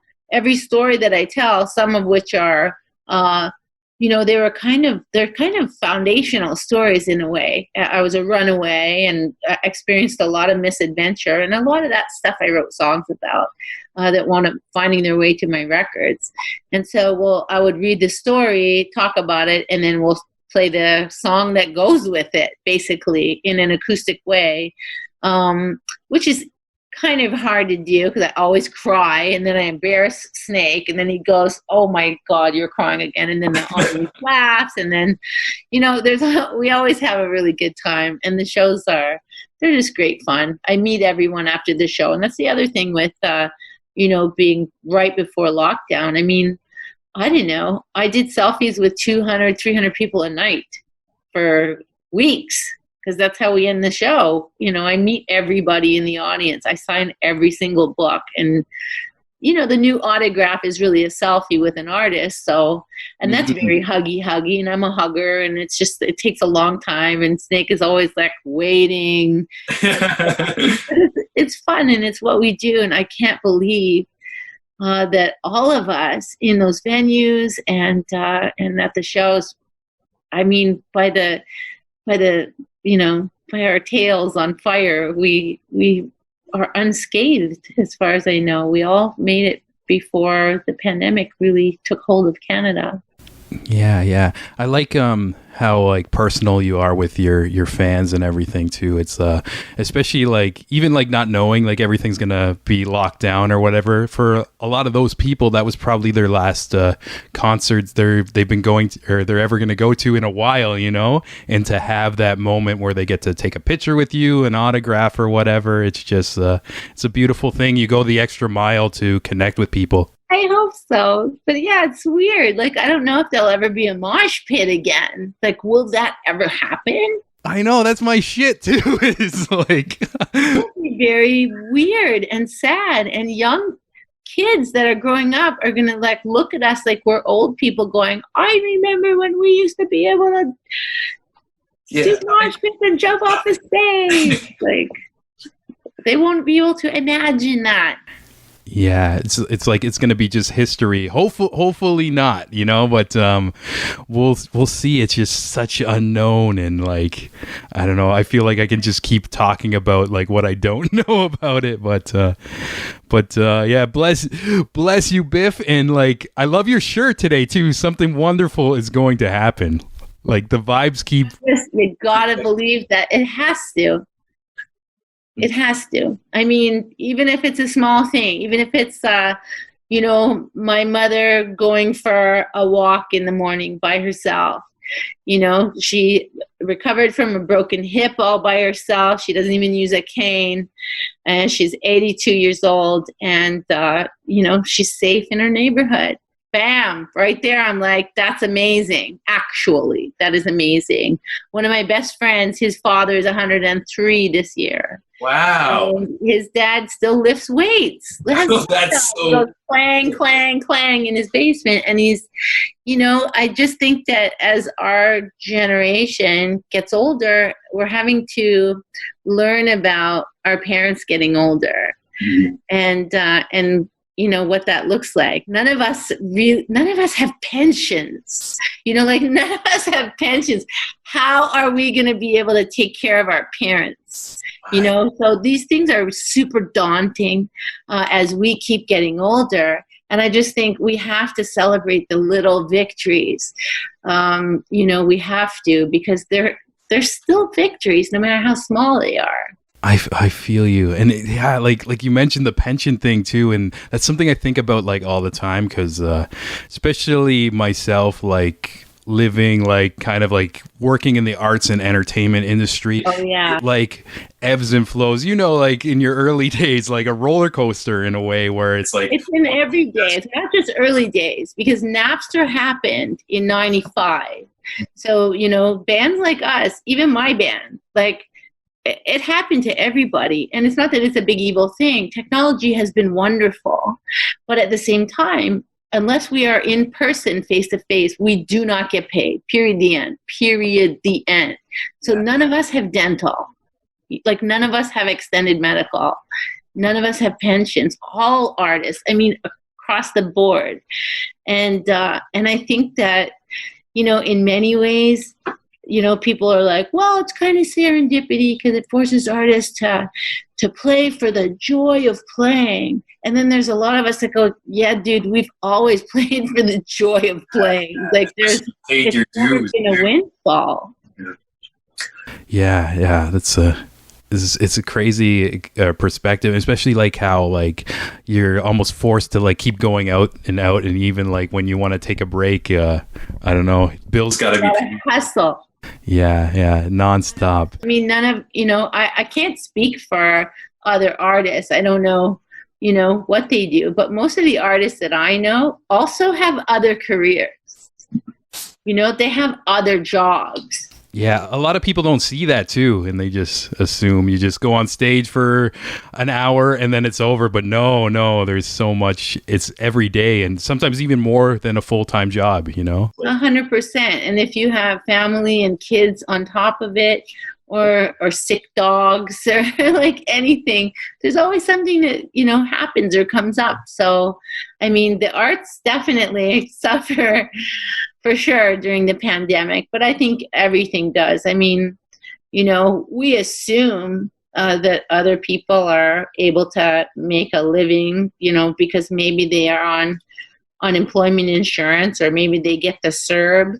But for people who live in poverty, who are not eligible for the CERB, for example, because they get other funding, which is already inadequate, man, I mean, the pandemic just like really sucks. Yeah. It sucks in a big way because it, of course, is, everyone's afraid for their very lives. But at the same time, it's like, how do we actually recover? Mm-hmm. I don't know. We have to. We'll see. Hopefully something good is about to happen, or wonderful. I believe that. I totally believe that. Mm-hmm. Yeah, and also like it's interesting how the technology keeps changing and moving, and just like different apps, different things like Spotify, and then it's like all these. I know there's like a new streaming service called Caffeine, and they're kind of taking over like the hip hop world, and it's like, as an artist, where do you go? And it's like, it's the Wild West. And it's also like, in a way, like we're back in the day, how I got exposed to you, Biff. There was like the radio and much music. Yeah. And like, I guess like nowadays, like it's easier if you're unknown to try to move through the waves. But I find with like a lot of like big or like artists who hit the mainstream, there's almost like too much coming at everybody, and I'm even missing like new songs from my favorite bands. I'm like, oh, they made an album. Like, why haven't? How old is this? Because they do it themselves. There's no. I mean, look at yesterday, right? Taylor Swift is like, oh, by the way, I'm going to put my record out. Everyone's like, oh, cool. I mean, and like literally, there you go. Yeah. And that's Taylor Swift. I mean, same with Drake last week, I don't know. I think in many ways it's really great because, yeah, artists can just put out content all the time, all they want. Yeah. How is that bad, Mm-hmm. But I don't know. Sometimes it does definitely seem like an echo chamber in a way because, yeah, how do you get it out there when you're competing with 20 million bands. Yeah. You're competing with all the other people who maybe are paying to boost their post every time, which is actually extortion, is how I see it. There's a lot of tools people are able to use depending on what they have available to them. Yeah. But I think for up and coming unknown young artists, I think this is an amazing time to be an artist. It's an amazing time to be alive with technology because, back in the day, we had to rely on hoping to get on college radio or mainstream radio. And if you didn't, there was no other avenue. Yes, there was much music, but again, you hope that your video got played. If it didn't, all you can do is mail your handbills to the venue in the town you're going to go play and hope that somebody hands them out for you. Yeah. Whereas now you can just you can keep telling people about your shows or your music, or you can do Instagram Live, or you can do like, you know, a lot of different things. So now it's easier in a way. Yeah, definitely. Like there's only so much TV time and radio time as well. And even for me to do something like this, it would have been like, there's so many steps through middlemen and auditions and like just broadcasting, and you got to know a guy who knows a guy, where like just 4 years ago, I just decided, okay, I'm just going to do this. And maybe it's not perfect at first, but as you keep going and going and going and building, it's interesting. And I see bands doing that now, comedians, like all over the place across everybody. Absolutely. Because everybody, I mean, this is how we communicate, you know, and more and more people are moving away from television. Maybe I just think that because I don't have one. But I think that people basically live on the internet half the time. And so, yeah, people want content. They want podcasts and shows and conversations, and they want to be able to eavesdrop and listen and learn. And, you know, I think it's great. Yeah. And I want to mention too, just in case some people missed it, as we're talking about the infinite shuffle of art and music, you released a single this year called Jim, and a wicked video. I love this video so much, and I just want to hear your like take on maybe doing the video and everything, because it looked like just like, even though the song is very like serious and like kind of like a vengeful thing, it looked like it was a bunch of fun to actually make the video. You got to smash a bunch of shit and everything. But oh yeah, the video was very fun because we wanted to do it in reverse to tell the story of Jim, the villain. You know, he's the villain in the song, basically. You know, and the whole gist of the song, you could say any name for Jim, but the song is about betrayal and about catching someone betraying you and how that feels. And so, yeah, we got some things to smash in a photo studio, and we filmed it in reverse through the editing so that the story unfolded, where this villain is like, you know, in this context, in the video context, not being faithful.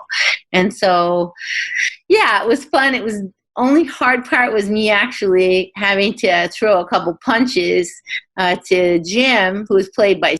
Yeah, I was going to mention that's your partner. So I didn't want to hit him. And Snake is like, I always make fun of him because he's a boxer that doesn't box. You know, he's got a lot of fight training, and he's a natural boxer. And I always tease him and saying, you are, you know, depriving this family of winning fights. I'm going to take you to the parking lot of Sobeys, and I'm going to get every guy in there to fight you for $20.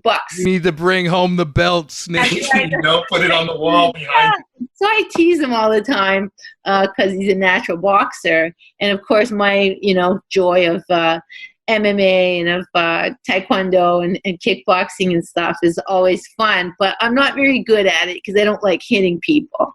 I'm fine with patterns. I love patterns and stuff like that. I love the sport, but I'm not the best sparring partner ever because I just don't want to ever hit anyone. And so I would be a terrible fighter, but at the same time, it's fun.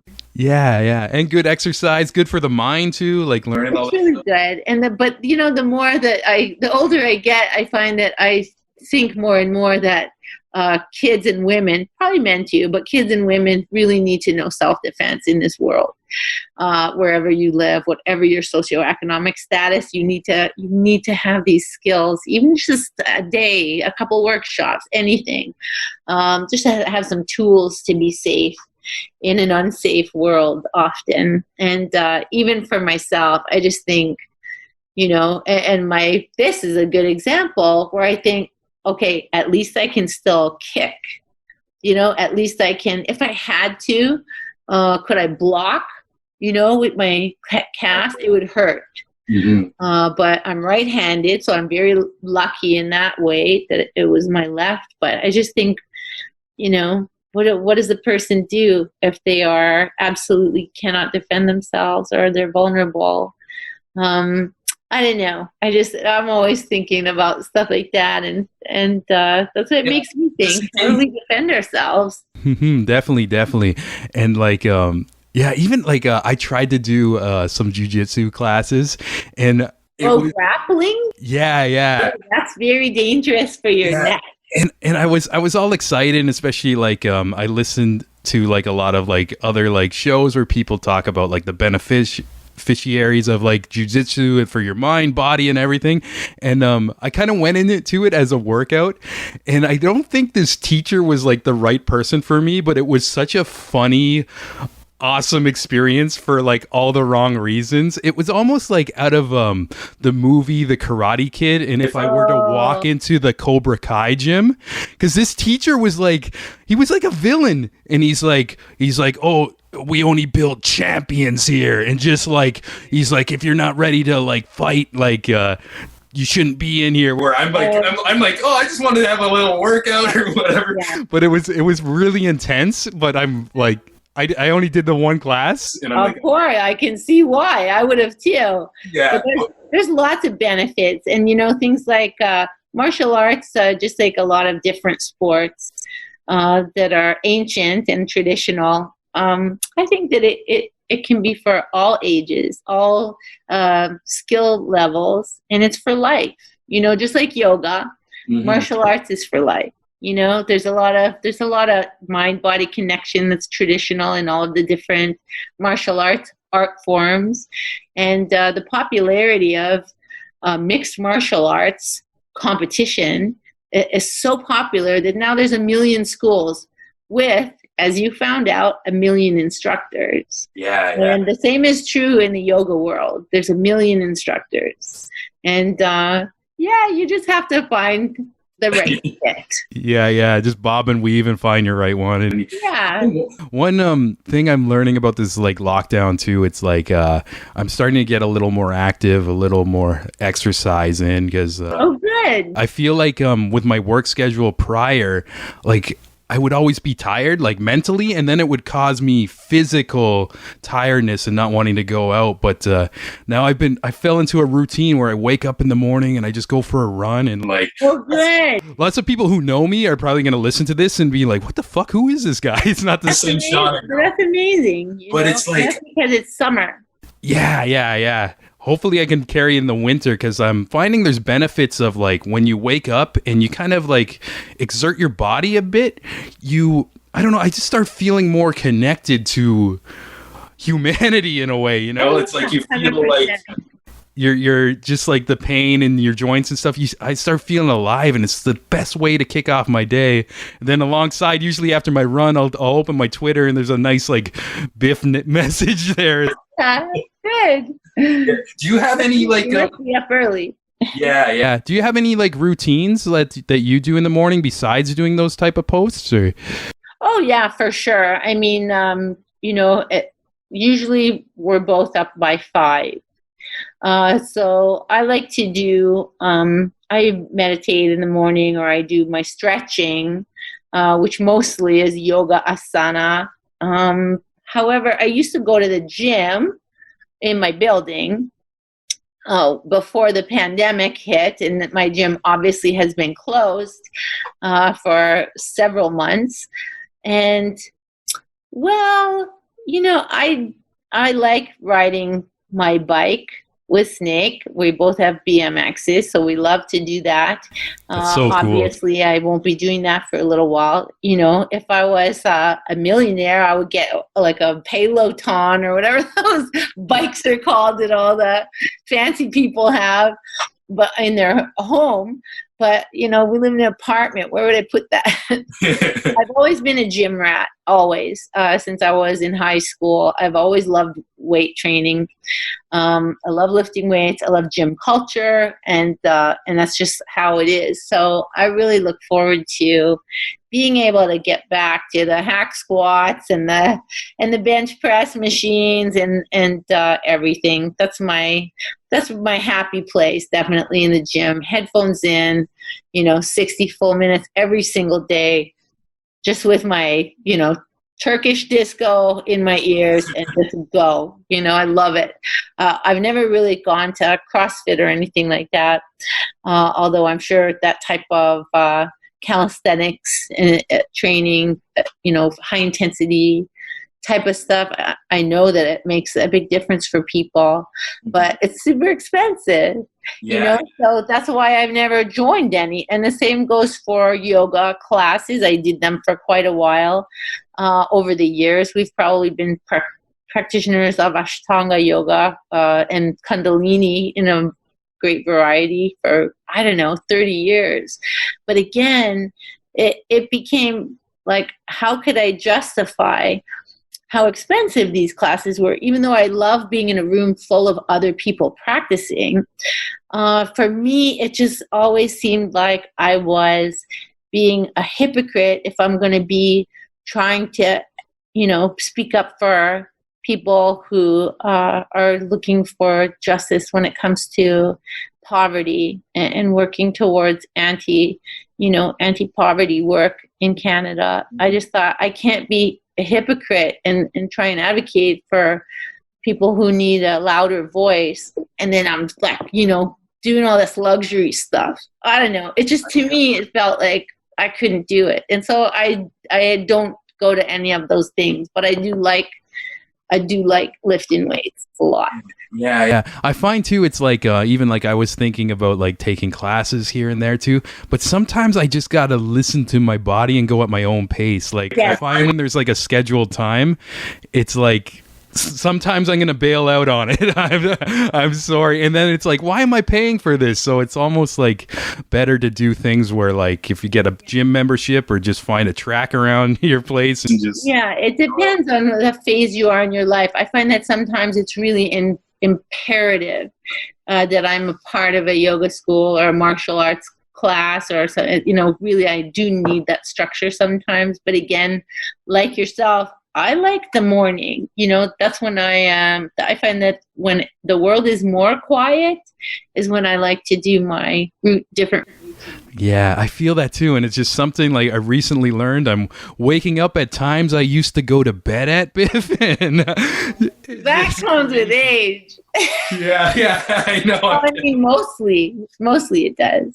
Yeah. It's, I don't know. It's just, it's nice when everything's still and just, yes, and then there's like, you see some wildlife I notice now. It's because like, we're like in the Toronto area, it's like right when the afternoon hits, like it's so busy and noisy and just all those like creatures and everything just hide all day because they're probably frightened. But I noticed like even like the other week I sent you like a video of this squirrel that was like half fuzzy and half like yeah. And it's just like I'm finding like all these random like animals that I didn't even know were like in my neighborhood. So that's amazing. Yeah, it's nice. Actually, you're inspiring me. I got to do something with the backdrop here. I love all your posters. Well, you know what? I try and change it up, and it was basically, it was as a response to doing Zoom interviews and stuff like that. It became more frequent, and I just thought, so many times I look at, and your background is nice because it's simple, it's clean. I don't own like fancy lights or anything like that. My manager always says, why don't you just order a ring light from Amazon? It looks great though. You're all right.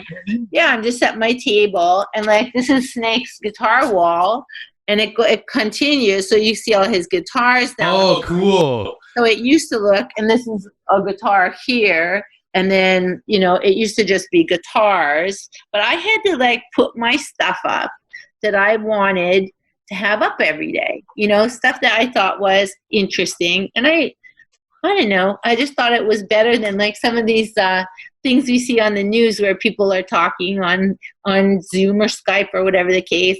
And sometimes I just think, that's your closet. Yeah. Close the door. Close the closet door. What are you doing? Like, yeah, even I shifted myself so it's just blank. I have like random shit all over. Yeah, of course. Yeah, my table is always like a mess. This is my hutch. It's all reading material. Oh yeah, that's what it looks like on the other side here too. Oh yeah, it's just like it's so messy. And then I clear it, like I use the dining room table as my desk, basically. And I clear it at night when I make dinner. But yeah, it's funny and fun. Yeah, it looks like a cozy spot. Also, like I like the poster, the angry, fired up feminist. There's a band I need to share with you from the UK. I just interviewed them, and actually the bass player is originally from Canada, but she moved to the UK, and they're starting like this little like underground like chick punk like tiny like revolution in a way where what are they called? They're called Dream Nails. Dream Nails? Yeah. Oh, I love it. Basically what they do, they're just I kind of like compare like their spirit a bit to like System of a Down, where if you listen to their songs, they're very fun and like upbeat and aggressive. Awesome. There's an undertone of like a real serious messages in like a lot of their tunes. And Very they just cool. kind of got noticed by Tom Morello and just like on his label now. So yeah, they're just starting to get some momentum, and I interviewed them a few weeks ago too. So I'm gonna send you some music. I think your vibes would match. Oh, cool! Yeah. I love it. Yeah, just had to shout them out. I always love promoting like new and exciting things and everything. So yeah, well, what's on the docket for BIF for the rest of your day? Today, gosh, well, I'm going to go and pick up Snake in a little while. Yeah, just work. So I have a CBD brand that I'm a part of called Mona Lisa Healing. And so we're launching in the United States.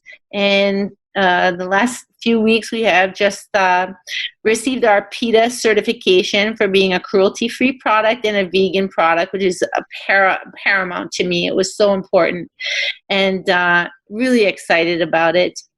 It's so different there than it is in Canada. Canada is frustrating. It's so weird. Canada's so weird because what they've done with the Cannabis Act, if you will, I'm just going to put it in a nutshell. It's not like totally accurate legal terms or anything, but basically CBD falls under the Cannabis Act.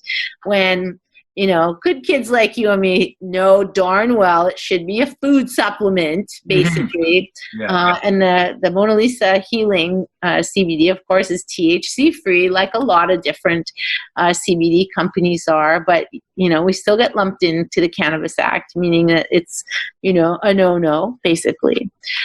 So in America, the laws are different, plain and simple. Everything's different there. Everything's different in the UK and in Europe. And so those are the markets that we're concentrating on because it's just, Canada has just been not very, not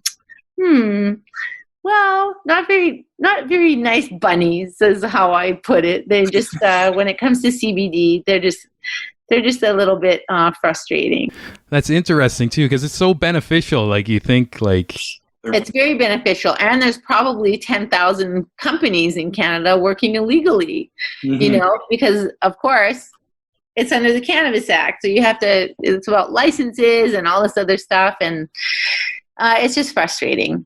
But it's not a regulated industry, just like, I always compare it to like protein powders. This industry is not regulated, meaning there's not like the protein powder cops that go into every health food store and check for sure if there's really 20 grams of hemp protein in that. Nobody's checking. Yeah. So everybody can be a liar, basically. And the same is true for CBD. Nobody's checking. Not really. They can't tell you for sure if it's organic. They can't tell you for sure if it's, got no THC. They can't tell you for sure if it's just olive oil that they're selling people, or as I like to say, snake oil. But so it's really interesting. Like it's an interesting community. And I've always been, even though I was straight edge, I was always interested in cannabis as a medical product. Basically, during cancer, I became aware of it because a lot of breast cancer ladies I was, in the hole with, if you will, were taking CBD, and they were utilizing cannabis to help mitigate their either anxieties or some of their symptoms. Again, like cannabis, like CBD, it works differently for a lot of different people. But they are making progress in medical marijuana now, and hopefully they will also start making more progress when it comes to CBD. So today I'm going to work with my Mona Lisa partners again on that, and it's always interesting. There's never a dull moment, that's for sure. Nice. I even noticed you got the picture of the Mona Lisa in the background there too. Yes, I do, and my fancy PETA certification. Beautiful. Yeah, and that's cool that you're doing this. I know, like, personally, a lot of friends of mine and even my mother, like, they've been taking CBD, and it's actually helping them greatly with Awesome. so many different things. So it's so cool that you're doing that. And is there like a site or something we can follow up on? Like, oh, absolutely. You can look at MonaLisaHealing.com. And find out all about it. And even on PETA has a website, which is their PETA Mall. We're featured in the PETA flyer. And it's just exciting. And the truth is, your mom, like my mom, who is dealing with arthritis, as she gets older, dealing with different anxieties, sleeplessness, stuff like that. A lot of girls that I know who are either dealing with either period pain or menopause or headaches or anything like this, a lot of them are taking CBD to help them with these things. I take it for my joints. If I take CBD, I discovered I could do 200 lunges in the gym. Like literally where I couldn't when I was 21, I couldn't without knee pain. So it's like, to me, it was astonishing. And Snake, who he had a problem sleeping, like a lot of dudes, he just like took Unisom all the time. I know, like, I must know 10 dudes who like just buy Unisom and just take it all the time. It's like, yeah, but you're not supposed to take it all the time. Shouldn't there be something else?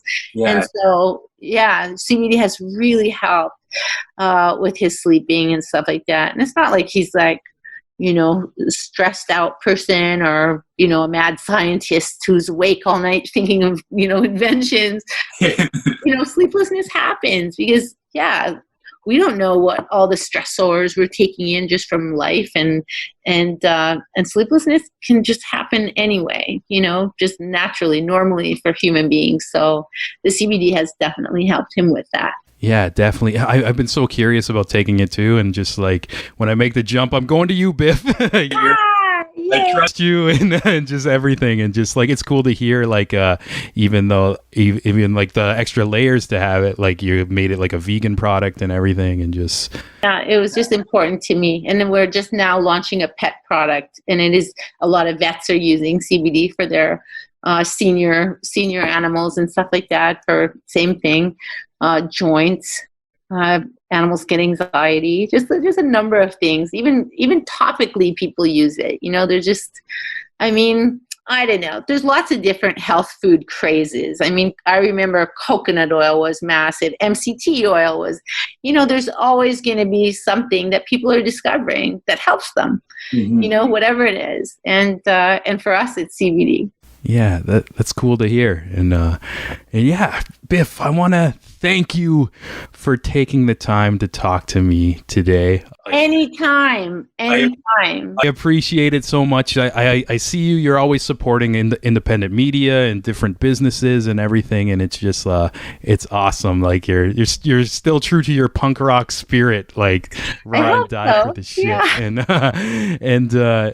And yeah, even like I also feel like as I'm relaunching this whole thing, and it's important to just have this vibe, It's like it's almost beyond words how I want to project the relaunch of the podcast too, and it's just an energy, And when I thought of you, it's just like I'm like, oh, this would be perfect to just kind of blast off again. It's almost, I'm digging for the words, but I can't, like, it's a feeling, Yeah. I like that though. And I like the fact that you said it's an energy. I'm like, keep that in mind, because I'm like, go get the domain name for that, because that's a really memorable saying. It's an energy. Okay. I'll stick with that too. And something wonderful is going to happen for everybody. That's right. Yeah. And once again, Biff, thank you. Much love. Like, even beyond doing this, for the energy you project every day, every morning. I see your posts. I love it. Everybody follow Biff on the Twitter, on the Instagram, on the Facebook, everything. And just kind of like I mentioned at the beginning of this interview, it's important to, I know, intake these type of vibes, especially in the climate we are right now.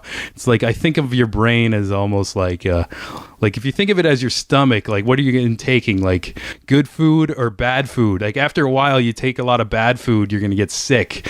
But I don't know if you're just taking like some good vibes from positive people in your life. It helps. I'm saying this because it's been helping me, and hopefully to just kind of pass on that vibe to other people. But once again, love you, Biff. Thank you so much. Hope you have the best day ever. Good luck with everything with the CBD stuff. Hope the wrist gets better. And have a great weekend. We'll talk soon.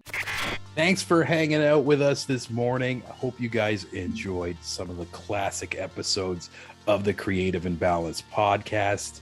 We're going to do this every Sunday. And like I mentioned in the intro, they're going to be themes. Like, one weekend's going to be with horror movie directors. Another one's going to be with comedians. Another one's going to be with pro wrestlers. It's going to be a lot of fun. And if this is also your first time checking out the show, you can listen to brand new episodes every week. If you search the Creative Imbalance, it's on Spotify, iTunes, Google Play, Stitcher. Most people listen to the audio versions, but over the past couple years, we've also been posting the video on the YouTube channel, the Creative Imbalance. It's kind of a dead zone there. So if you want to give me a hand and just hit subscribe, even if you like and prefer listening to the audio version, if you got a YouTube account, just hit the subscribe button. I gotta start being more pushy with that, because I love the video version, and I've been getting a feedback from the people on the Patreon who get these episodes early that they love the video version as well. And before we go, I gotta thank everybody on the Patreon. Your support helps so much. This is just an independent thing I do, got a job around it. This doesn't pay my bills, but everything that goes into the Patreon goes back into the show, and it's continuing to grow. And I appreciate everybody who's feels the need to support. And let's get into it. Let's go down the list. Usually, like, when you listen to my episodes, you hear me thank everybody at the end. I do this list, and I don't think I've ever once made it through without pausing and making a cut. But we're gonna challenge myself today, and I'm gonna just try to go down the whole list right now. But first, the biggest special thanks to the co-producer, Jeremy Hopkin of Hopkin Design, the Queen, Ola Mazuka of Sonic Fold, Ryan Watkins of Ryan Radio, Amanda McKnight of Top 10 Nerd, Pat Maloney, Ryan Campbell, Danielson, Devin Staple, Devin McBride, Ramshi, love you brother, Mike Ulio, Jenny Potter, Jared Pepper Bronstein, aka Mr. Spicy, and Francis Coffer, aka my mom. Boom, we did it. I didn't have to take a breath. We're done. Thank you guys so much. And if you'd like to support as well, that's at patreon.com/thecreativeinbalance. But if you don't have the means to support, these episodes are free every week. The Creative Imbalance, Spotify, iTunes, Stitcher, Google Play, YouTube, anywhere. And now the Facebook Live. And we're going to continue to keep putting out promos and stuff like that. Even you're going to see later in the month, I'm going to try to release not a full episode, but a piece of content every day.